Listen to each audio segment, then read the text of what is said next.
Hello and a very warm welcome to this creative collaboration session. I'm Charlotte Abrahams.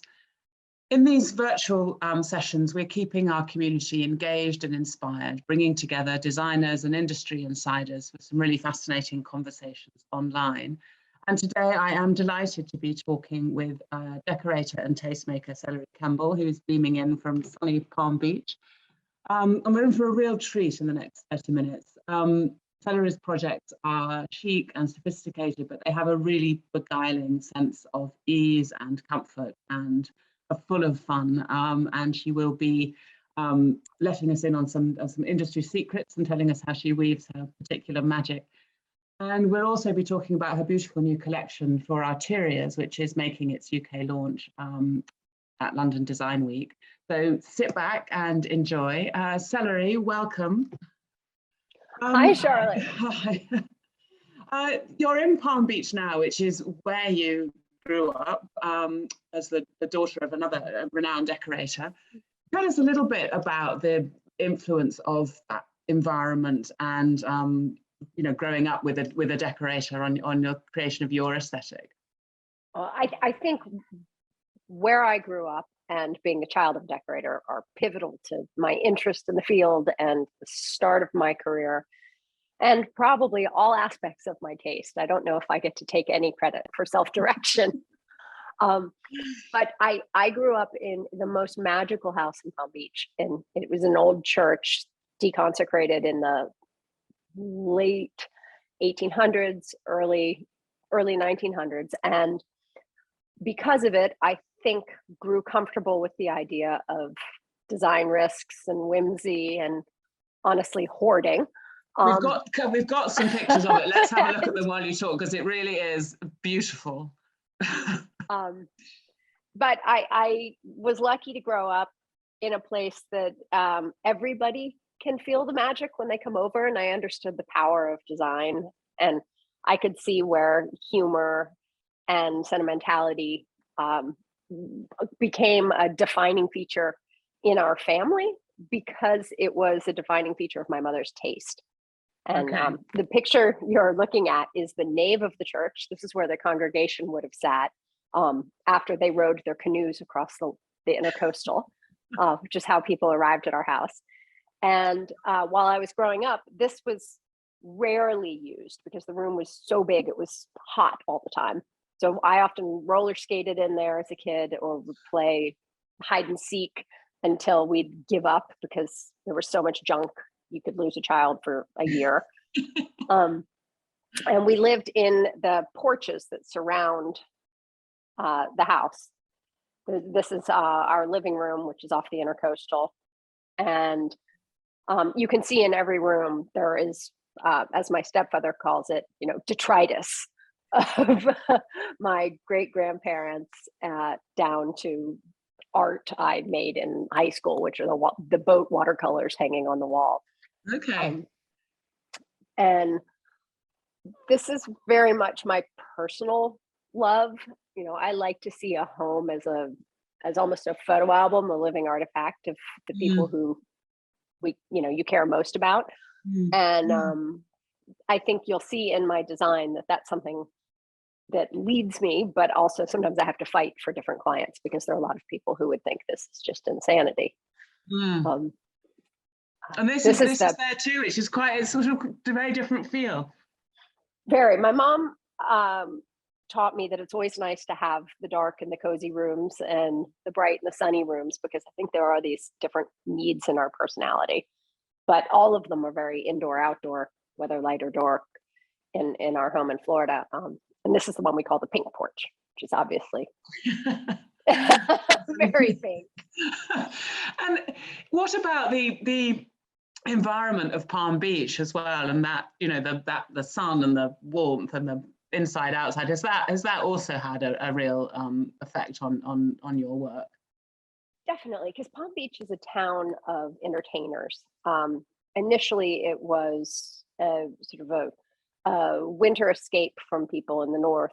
So this was the houses. A lot of them were built as follies, and this was the place where people took their shoes off and would entertain outside. And I think that Also, it's a weirdly international playground. So many people who have homes here come from elsewhere, and they're sort of bringing the great flair points of where they've traveled, or how they like to entertain or host people. So it's a very mixed up town of loud personalities. And that makes it ripe for a lot of design inspiration, and also a lot of examples of what's unthinkably bad. But I tend to think once furniture or houses have had time to age and mellow, they tend to grow their own beauty. So Yeah. down here, a lot of the older houses are just magic now, and maybe once upon a time they were gaudy, but I think they're now great characters. That's really interesting. That sort of idea of things and how they evolve, and actually houses are not about perfection. And is that something that you really? I mean, I can see it in your work. Well, it's funny, a lot of people think that when someone hires an interior designer, they're hiring the professional that should have mastery over the field and should create, control. And I always say to my clients that the best hand as a designer or an architect is someone who can create warmth, irregularity, interest, because I think it's all in the tiny imperfections that something has life. When I am hired to design a model apartment, or these places that are very static, they're for a 3-month period. They're meant to look clean and not off-putting to anyone. That's a very different program than designing a home. And I'm a big believer in patina and vintage, and it's a funny contradiction also being in the marketplace now, creating new product. Yeah. So I'm balancing these two ideas and two loves within design. I don't know if there's a balance, but I'm trying. And it seems like that was also something that your mother was doing, and of course you now work together with them. And how does that work? You run the New York office, is that right? I do. So our business is split pretty evenly between Palm Beach, Florida, and New York. Although both offices handle work all over the country. And my mother runs the Palm Beach office. I run the New York. And it works surprisingly well. Both the distance and the sort of connection having the same work has created for us. If mom and I worked on this for the same client, we'd probably kill each other. So the distance is important. Yeah. But it's really nice having someone who understands so completely how hard this work is, and who has the same appetite for it. So it really brings us together. And what about, do you have a similar aesthetic? I mean, could I tell the difference between, one of your interiors and one of your mother's? I doubt it. Honestly, none of mom's work looks the same. And I like to think that my work also doesn't look the same. We take a lot of pride in our company that our clients can walk into each other's homes and not know who the designer was. There's some firms, their strength is in a particular look. And I like to think that our strength is in building from someone's personality what's going to most suit their lifestyle. And a lot of designers pay the same lip service to that idea. But for us, that's the whole reason the business is interesting, is right. Yeah. I would feel like if I had to cook the same dish every day, I probably wouldn't even be able to stand in the same room with the ingredients at year 25, which is where I am. And it's being scared and challenged that makes this fun. So And that idea of the personal, I mean, you're creating a home for somebody, so it needs to speak of them, doesn't it? Is what, you know, how would you sum up your role? You know, when do you know you've got it right? I think we spend a lot of time observing our clients and listening to them, and maybe in the mix of hearing what they say and also having sensitivities to what suits them outside, because a lot of people don't have design vocabulary. Without tear sheets to show what they like, which you don't necessarily want to replicate, there's so much nuance.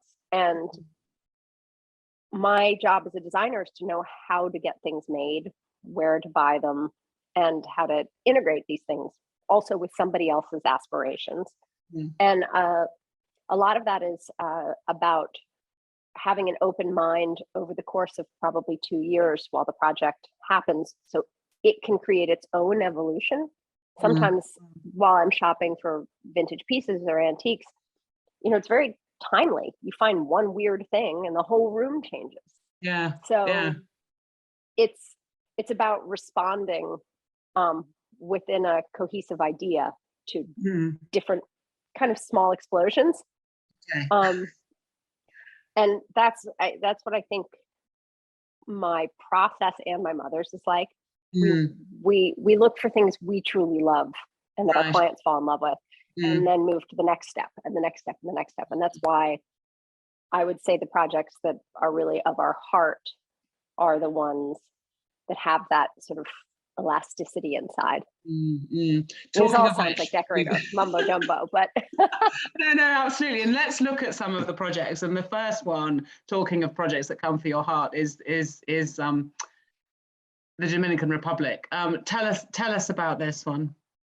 Well, this was a very special place because this was a project done with friends and family, where we built 9 houses and sort of a clubhouse on what was a parking lot on a beach, but a fabulous mile-long sandy stretch of jungle to ocean.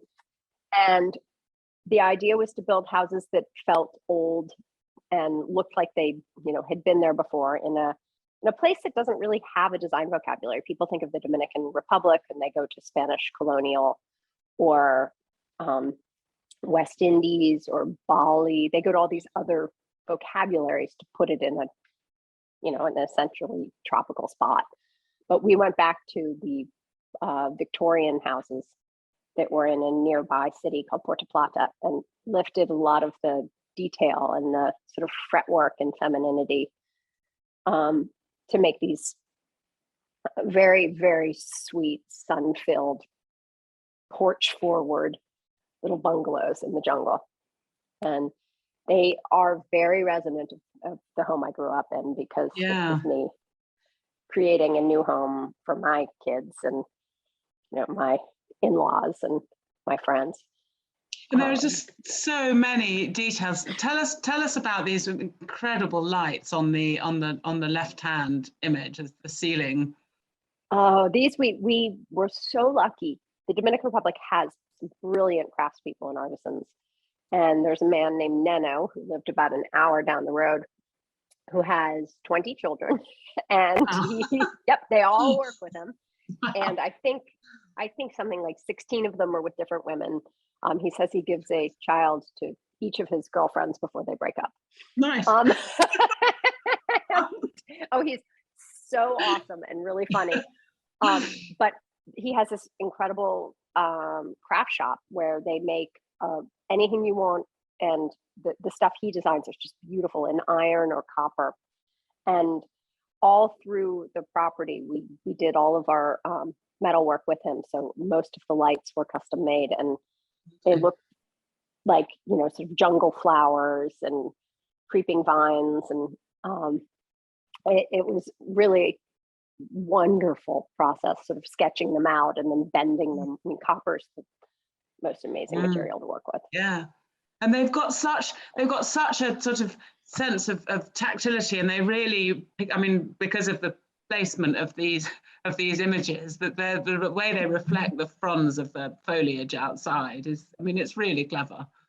So we couldn't stop. If you look in the back right corner of the photo that's of the living room, you'll see we put palm fronds coming off the columns, like collars of fronds, and all through the property. You look around and there's that fabulous sort of verdigris green in even our outdoor lighting. It's like little lily pads, and our outdoor showers with flowers. And how do you stop it being too much? I'm not sure that we did. I mean, here's a case where, you know, on the far right, this is the bar. So this is a room that's just all lit with candles at night and through these star fixtures. So it's very vivid by day, but at night it's magic layers of texture and color. And then, you know, I think too much was an important theme here. We were in the jungle, and I think the being in such a lush and overgrown place allows a different level of sort of heavy-handedness. Even the flowers that are in the jungle. These photos are from my book called Island Whimsy, but I explain how we got to this vocabulary, which was even the flowers look like dragons that might eat you. It's not the light little lilies of the valley. It's monster flowers, and it's bugs that when they go by sound like, you know, children's toy helicopters. But it's still, there's a coherence to it, you know. It's kind of a bit bonkers and layered, but there's a structure behind it. I suppose that's what I mean about it not being too much. You know, how do you anchor it? I think operating in real materials makes it work better. I think when people do a maximalist design and everything is of the same decade, it feels cloying. Okay. But I think our sensitivity in our eye is subtle enough that when there's a lot of variety, but you can just sort of feel the different stories in it, it's somehow more restful. It's like being outside, where, you know, if you're sitting looking at a garden or a field, there are millions of greens and different plants, and everything is bold. You know, the sky, the clouds, the grass, but we're at rest there. And for me, when you place me in a very orderly room, I mean, I can appreciate a hotel room on occasion, but after a while, it starts to feel like a screensaver. I need to escape because it's not restful. It becomes so controlled that it's stressful. The sameness, or the I don't know how to explain it. No, I understand. And you know it when you're in it, don't you? I mean, it's hard to kind of quantify, but you walk into a space and you know if it's right and if it makes you feel at home. Yeah, things are either settling, and sometimes I think infinite variety is weirdly restful. Talking of which, for me, yes. So this was these are the children's rooms, where it is a absolute cacophony of color and shape and sort of flinging balls and melting old metal flowers. You know, it's a room that I think if we started with any of these pieces and they were on their own, it would have been too much. But once we found companions and kept going, it became more of a dance, and they're high notes, low notes, and they're all kooky notes. But one of the favorite things through the whole project are the trivets that you see on the wall in the picture on the right. Beautiful. And the colors in them were so rich, and those weird, I think they're like 1960s and 70s straw trivets. I started collecting them and buying them from eBay and Etsy and anywhere I could. And the colors in there really informed the whole project. I was going to say, was that your starting point? It was one of them. It's just something that, you know, when you find an old thing and you're like, this is everything. So we sort of fleshed the project out with more everything. It's interesting what you say about on its own it would be too much, but somehow, you know, brought together with more that's too much, it less becomes more becomes less. Sort of, exactly. And if it starts to blow your mind, you just have to take your clothes off and run into the ocean and you come back fresh. You also though have just, you know, you've done some, you've got those projects, but we've also got some images of some apartments you've done in New York. So it's still, I mean, it's interesting what you say. I mean, it is so different, and yet there is something recognizably Celery Kemble about it. You know, having looked at other projects of yours. How do you translate that into these much more urban and, you know, sort of sophisticated apartments? Well, I think these are hopefully more elegant and a little bit more grown up, because they're not follies that are made for, you know, a week or two.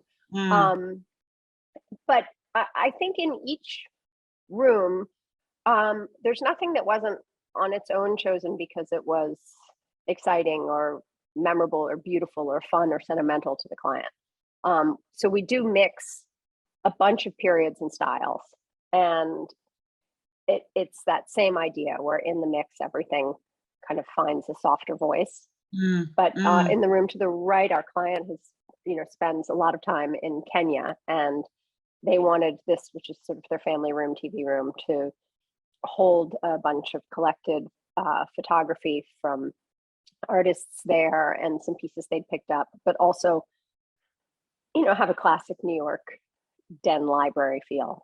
But we took this weird bark wallpaper. If you look at it, it's sort of a natural straw color, and it has huge holes in it where the gaps in the interior of the tree, almost like termites have eaten through it. And then we painted the wall charcoal behind, and so there's this wrapping texture that does speak to the sort of natural elements. But in a very subtle way. It sounds crazier than it is in real life, but it's much more interesting than flat drywall, which is the backdrop of our city lives in New York. So I spend tons of time addressing that flat wall problem. And in the master bedroom, we used a Fremantle tea paper. So it's like, you know, squares, looks like watercolored green. And then we added a hand-painted border detail around the room. And, you know, it's much more delicate. And there's still, sorry, go ahead. No, I was going to say it's so both these rooms they're so different from one another, and yet it's clearly the same apartment. You know, that which is a clever thing to do, because you need to feel that there's a cohesion across the whole property, don't you? And the home is very warm. There's so many different textures and textiles used in this house, that, you know, we have rugs on top of rugs and linens and leathers and Swedish painted furniture and lacquered furniture, and even the brass giraffes in the back are a little 70s glam. Yes, I haven't seen them. Those are beautiful. And then we've got this is a very different sort of project. Tell us about this, and what I think is really clever here is that it's very pared back, and yet it's got a softness and a homeliness which often very minimal interiors don't have. How have you managed that? This was a challenge. This was a challenge. A friend of mine from college happened to have children with me at the same nursery school, and we sort of rekindled our friendship, and she was so nice to ask me and trust me to come design her new apartment. But she said, I don't like color. Can you handle that? And I don't like clutter. Can you handle that? And I was just like, well, yes, because this is your house. So we worked with her to make something that felt bright and light, because it was actually a dark side street New York apartment. Really? It doesn't look it. And we, with the bleached wood floors that go through the entire house, it's very consistent and clean, but also it's just luminous. And everything was creams and whites. And the idea was to decorate with absence. So even the 2 chairs in her entry hall are just the metal rims of the design. Clever. They're airy and empty. And we used 2 whites and stripe. I still had to have something. I just stripe her hallways, but the walls are painted with a matte pure white and a glossy cream in stripes. And as you walk, sometimes you see it and sometimes you feel it, but it gives it an enclosure. Yeah, it's very successful. And you also design product. So what interests you about that? Well, I love designing product. And I have to admit, sometimes it's just the absence of the client that's just fantastic. So I try to think about what has sort of captured me from vintage and antique pieces, but what is not available enough or in replication out in the market when I go shopping. And so that's where my collections for Schumacher, where I have fabric and wallpaper, and some trims, or Arteriors, which I'm so excited it's launching in London right now. Yeah, us too. Here is some of it with actually a backdrop of Schumacher paper. So we have double. Well, it's so fun for me when I can get some of my partners are just awesome about that. And here Arteriors was using my flower shock wallpaper from Schumacher's backdrop. It's such a beautiful combination. Texturally it works so well, doesn't it? It both aspects really speak to what I love. So the wallpaper in the back is printed on grass cloth. So it's not a simple geometric. It has variation and sheen, and you can feel the printedness. Like you can feel the pattern as something that's a piece of art instead of just feeling very digital. And the same of this collection of ceramics, which we call the Spitzy, but all the dots, it was so hard to make something that was going to be replicated by people whose job it is not to make mistakes. It was like, please don't let things line up.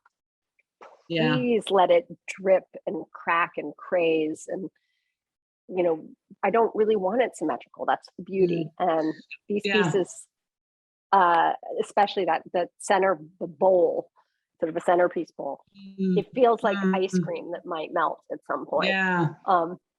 So I was so happy with that. And that's the challenge I look towards when we're designing new products, is to make them feel alive. Yeah, because it's those bits of imperfection that make things give them a personality, isn't it? Yeah, and your eye notices that the shadows don't line up. And it just feels, it feels right and true to me.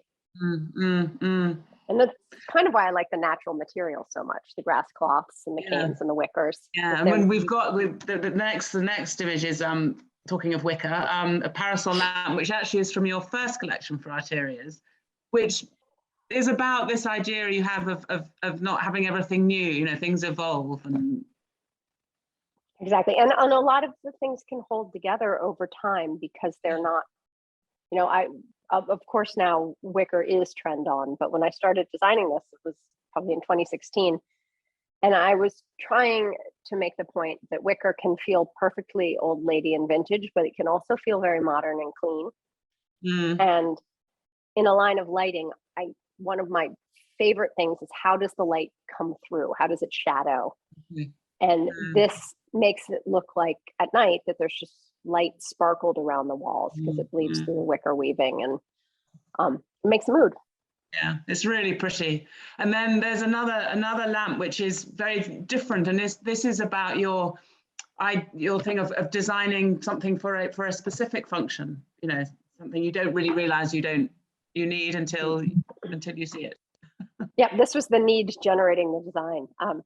I was working on a hotel in Connecticut called the Mayflower, and I like to keep anything that's genuine and old of my clients and decorate around it. And they had these beautiful old pie crust tables, really pretty mahogany, and they were sort of the legacy of the previous design in the hotel, and they were great.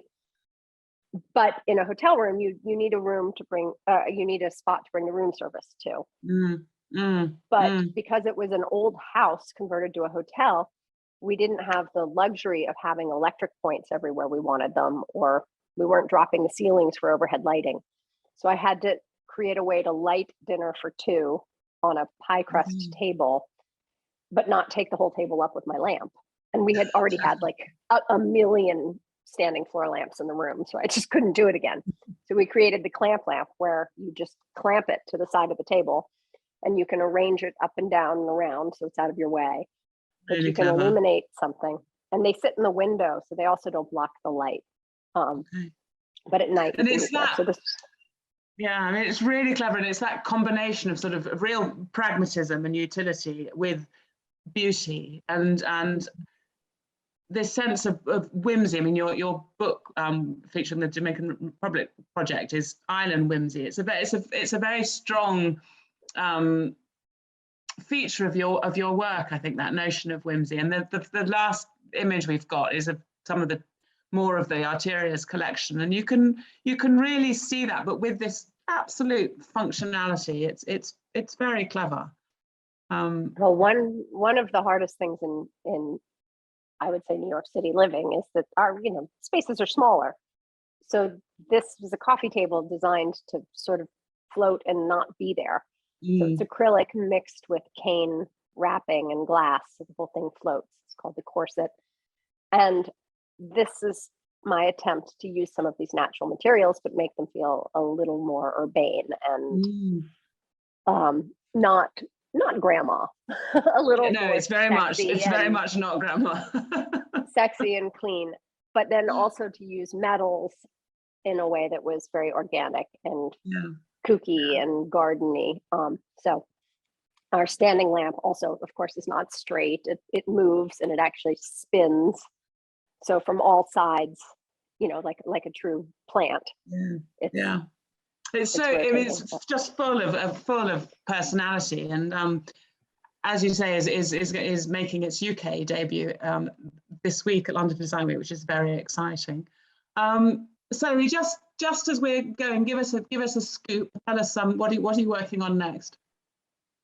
Well, I am working on a fabulous house down here in Palm Beach, which makes lots of excuses to skip down here on a Friday and stay for the weekend, which is what I'm doing. And I believe I'm just signing the paperwork, so I'll speak a little early, but I'm going to be working with a wonderful family to build a safari camp in Kenya. Oh, wow. And a different family, strangely not connected to the one I spoke of, but very close by. And that's going to be a fantasy land of wicker and campaign furniture, and I can't wait to start doing it. Promise you'll come back and tell us about it when it's done. I will, and I hope I will have the opportunity to use what I learned doing there and turning it into some furniture. I'm sure, absolutely. Thank you so much. Thank you, Charlotte. Thank you.